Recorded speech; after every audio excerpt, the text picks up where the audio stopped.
So by way of an invocation today, I want to share with you some comments from a few famous curmudgeons. On the whole, human beings want to be good, but not too good, and not quite all the time. George Orwell. It is not funny that anything else should fall down, only that a man should fall down. Why do we laugh? Because it is a gravely religious matter. It is the fall of man. Only man can be absurd, for only man can be dignified. G.K. Chesterton. This is from Voltaire. I have only ever made one prayer to God, a very short one. O Lord, make my enemies ridiculous. And God granted it. And finally from Mark Twain, when angry, count to 4. When very angry, swear. So I'm going to offer you a moment of meditation. If you would take a few breaths, close your eyes, or otherwise look into your hearts.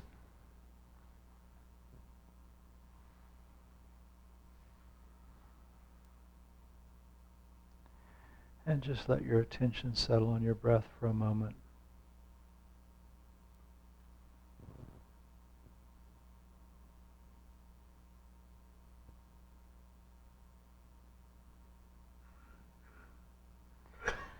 And let this thought just sort of ride on your breath silently. May I be happy and well.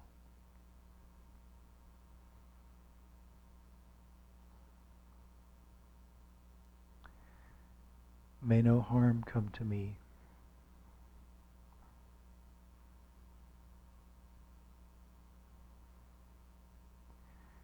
May I learn compassion.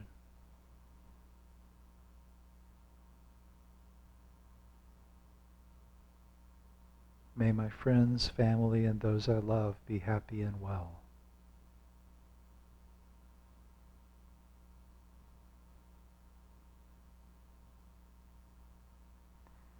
May no harm come to them.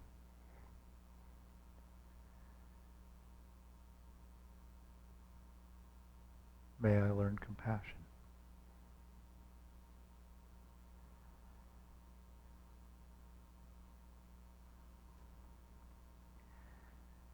May anyone whom I have harmed be happy and well.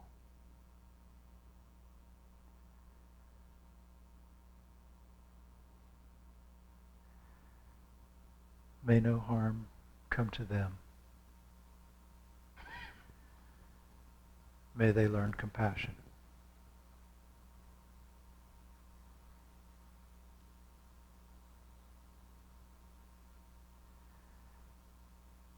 May anyone who has harmed me be happy and well.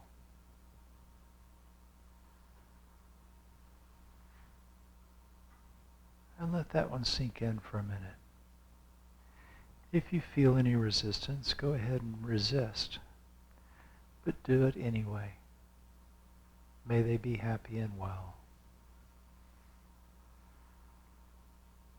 May no harm come to them. May they learn compassion.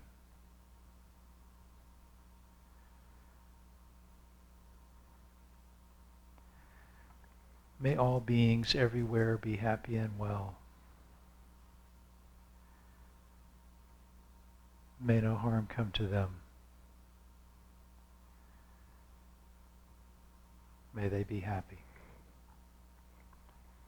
May they know compassion.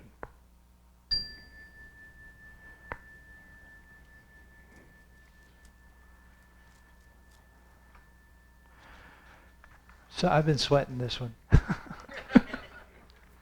I actually thought about this topic about 6 months ago, and sort of playing with it a little bit ever since, and finally said, well, let's just schedule it, and we'll see what happens. So you might find this difficult to believe, but I have not always been a nice person. Remember back in the early 90s or so, late 80s, early 90s, it seemed like everybody was talking about their inner child, about doing inner child workshops and things like that. Is that mine?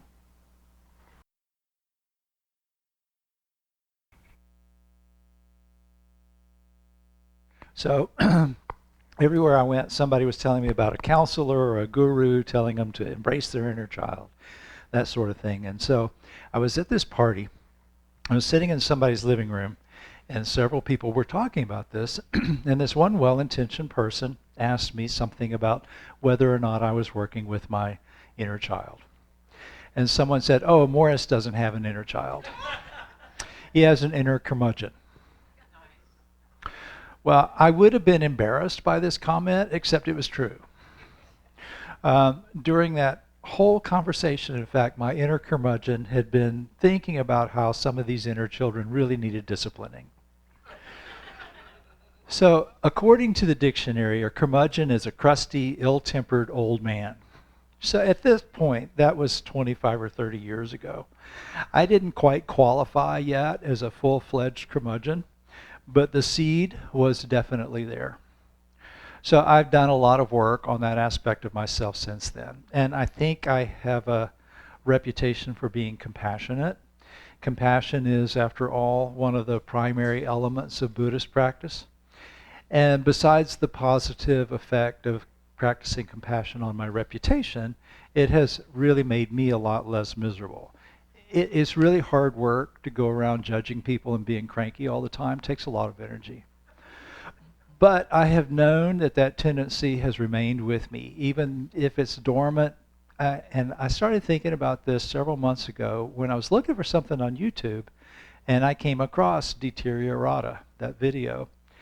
So I was familiar with that song, but I hadn't thought about it in ages. And so I listened to it, and I was surprised to find that I still found it hilarious.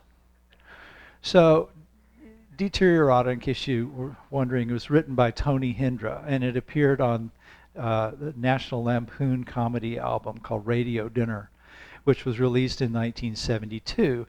And I was a big fan of National Lampoon magazine. I grew up reading Mad magazine, and National Lampoon was kind of the next obvious step. And so when the album came out, I bought it right away.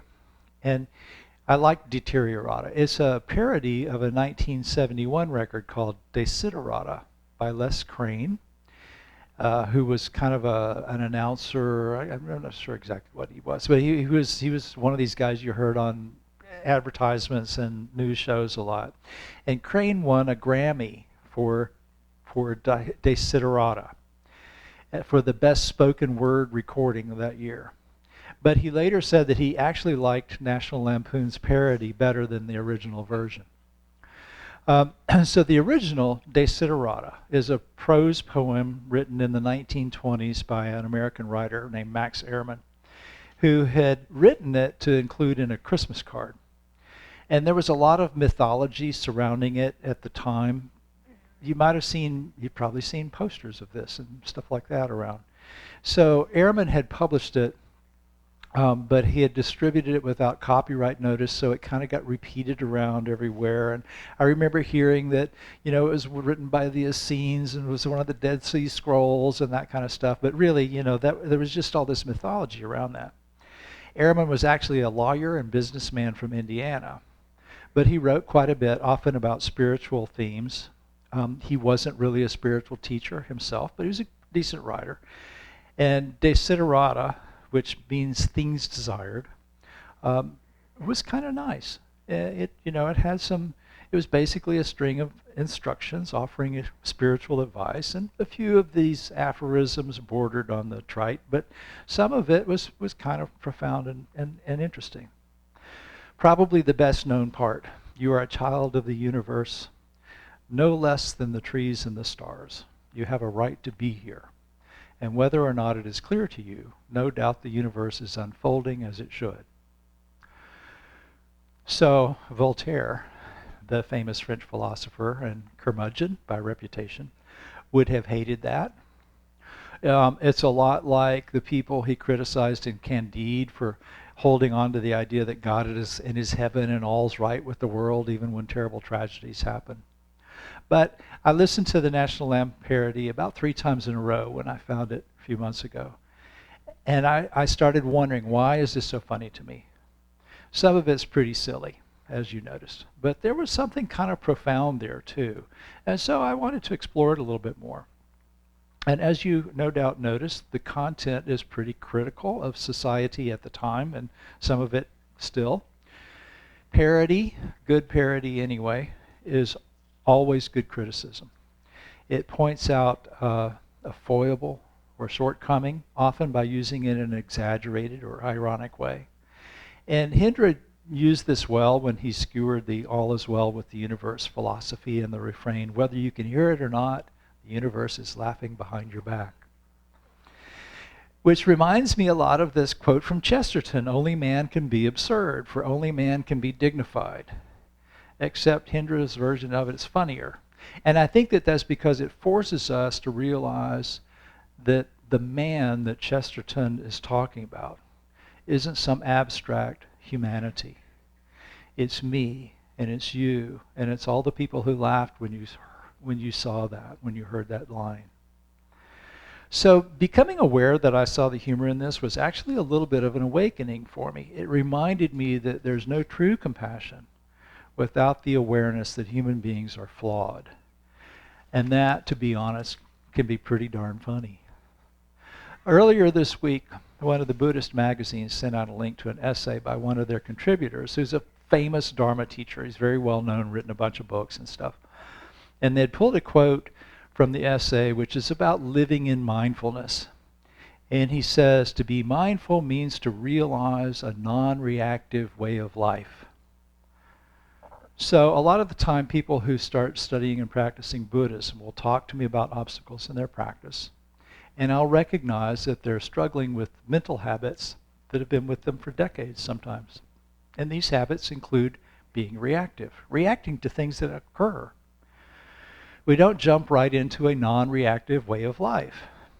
In fact, I'm occasionally told that I'm a Zen master and I react to stuff. I was just reading a book of compiled teachings by a famous Korean Zen master, and many of the discourses quoted in there involved him threatening to hit a student with a stick.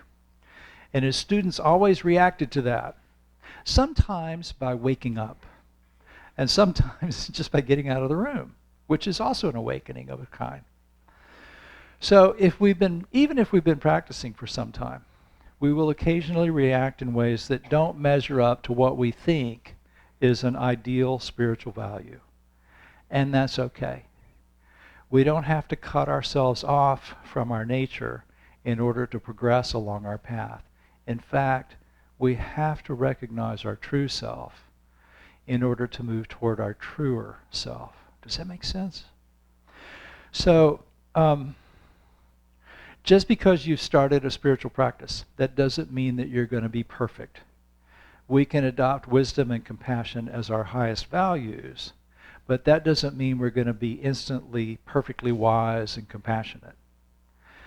Also, I'm not entirely unhappy with my own inner curmudgeon. Some of those characteristics are not all that bad. If you think about some of the curmudgeons in the world, you'll realize that your inner curmudgeon, or crank, crosspatch, battle axe, grump, discontent, or whatever you'd like to think of as that part of yourself, is in pretty good company sometimes. For instance, I quoted some people earlier who all had reputations for being curmudgeons. And they all had major impacts on how we see the world and society. And those impacts improved the way humans interacted with one another. Now, they all happen to be males. That's because I was looking for people that I personally related to. And curmudgeons are generally thought of as older men, and I'm one of those. There are plenty of women and young people, however, who deserve to be included here. But I'm going to share with you some thoughts about some of these well-known, famous curmudgeons. So I admire Chesterton a lot, for example. He was an English philosopher and theologian, and he understood well the difficulty of what we're discussing today, the difficulty of truly knowing our own self. He said, one may understand the cosmos, but never the ego. The self is more distant than any star. The French Enlightenment philosopher Voltaire and the English novelist George Orwell were kind of similar in their attitudes, and they both used their ability to see deeply into society and reveal some of the things that were problematic in the way society was structured. Voltaire also shared Chesterton's suspicion of the ego. He said, it's not love that should be depicted as blind, but self-love. In other words, we can look the other way when it comes to our own shortcomings. But his greatest strength was in pointing out the changes that were needed if humankind was to progress, and his willingness to cause trouble in order to facilitate change. He said, to the living we owe respect, but to the dead we owe the truth. English novelist George Orwell, who was famous, probably most famous for 1984 and also Animal Farm, was known as being ungregarious. That's the way one person described him. He was also not afraid to be pretty critical when he found it necessary. He said, if liberty means anything at all, it means the right to tell people what they do not want to hear. And this, I think, is particularly relevant even today. During times of universal deceit, telling the truth becomes a revolutionary act. Maybe my favorite curmudgeon was Mark Twain. He was brilliant at recognizing the fallibility of humanity. He once said, man is the only animal that blushes or needs to. He wasn't afraid to recognize and talk about his own strengths either, or to poke a little fun at his ego. He once said, there is nothing you can say in answer to a compliment. I have been complimented myself a great many times, and they always embarrass me. I have always felt that they have never said enough. There was much like the 8th century Buddhist scholar Shantideva, Twain recognized the value of non-Buddhas. He said, let us be thankful for fools, but for them the rest of us could not succeed. But despite his intensely critical wit, he was a truly compassionate person. He once said that nothing that grieves us can be caused little. By the eternal law of proportion, the child's loss of a doll and a king's loss of a crown are events of the same size. And he believed that wrinkles should merely indicate where smiles have been, and pointed out that grief can take care of itself, but to get the full value of joy, you must have someone to share it with. So if you want to get anywhere in your practice with your life, then you have to start by accepting whatever is really here. There's no point in rejecting yourself, trying to cut off some part of yourself or deny yourself. In Buddhism, we talk about finding our true self, which is where Buddha nature lies, and fancy words like that. But we really can't reveal our true inner self if we keep some part of it hidden from ourselves. So we don't need to demolish our curmudgeonly tendencies or any other tendencies that we think are unskillful. As Voltaire pointed out, anyone who seeks to destroy the passions instead of controlling them is trying to play an angel. And we don't need to play an angel or play anything else. To be truly compassionate, we just need to be honest with ourselves first. So I have mentioned that I've worked with this a lot with myself. And accepting what is there doesn't mean that you have to nurture those parts of yourself that you find are unskillful, those tendencies that lead you to where you don't really want to go. You don't have to feed everything you find. So I'll share a few things that I've done in order to accept but still manage my innate tendency to be judgmental and cranky and all of those things. And maybe you can use these too if you find you need them. So first, I try to restrain my speech. The Dalai Lama in the responsive reading we did earlier mentioned the importance of restraint. And I had this conversation with a guy recently. He's married to a woman who attends one of my classes at the Y. She comes very, very often. And I bumped into them downtown, and I was chatting with him. And I asked him, hey, why don't you come to the class with her? And he said, well, nobody wants me around because I'm such a jerk. Only he didn't say jerk. But we're in church. And so I thought about that, and I said, you know, you don't have to be that way. Well, it's just the way I am. Well, and I said, just because something pops into your head doesn't mean it has to come out of your mouth. Um, he still hasn't shown up for class. I don't think he got it, but but it's a lesson that I've told myself a lot. And when that famous Dharma teacher was talking about living non-reactively, that's really what he meant. Just because something comes into our consciousness doesn't mean we have to act on it right away. We can give ourselves some space and see whether it's worthwhile or not. Second, I remind myself that no matter how right I feel, there's a really good chance I'm wrong. Even if I'm indisputably correct, it's still not necessarily all about me. And lastly, don't generalize. I might think I hate people who watch a certain news network. And then I remember the friend who loaned me a chainsaw after a storm, and he watches that network. Or I might think, I hate these evangelicals. And then I think about the coworker I have who's a really good person and who's an evangelical. And so we need to just remind ourselves that people don't come in categories. People come in individuals. And so if we can remember that, then we can feel a lot kinder toward the individuals we deal with. So just because the inner curmudgeon is there doesn't mean you have to let it rule you. It doesn't mean you have to give it the keys to your mind and let it drive you wherever it wants to go. It means you recognize that, for instance, there is an inner curmudgeon that occasionally wants to come up and start judging things, people, and yourself. And then you decide what to do with that. The Desiderata, the original one, not the National Lampoon parody, says to listen to others, even the dull and ignorant ones, because even they have their stories. If you bring this idea to your inner world, you can listen to your inner curmudgeon too. And sometimes that story is important also. And sometimes you say, shut up, old man, I'm tired of your negativity. Pretend it's not there is inauthentic. To recognize it and sometimes tell it to shut up, that's intimate. So thank you for your attention and for not throwing me out.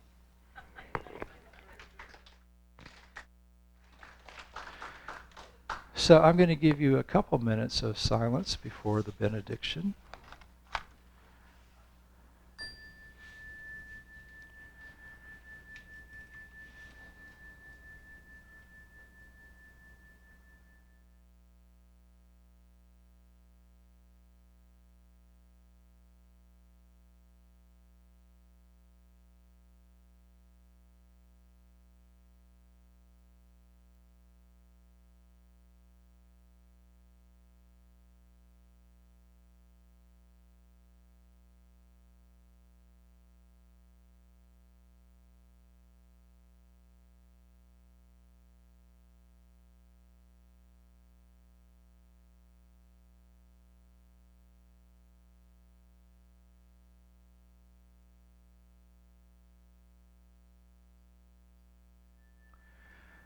This is from The Way of the Bodhisattva by Shantideva.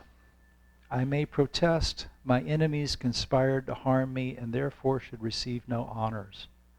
But had they worked to help me like a doctor, how could I have brought forth patience?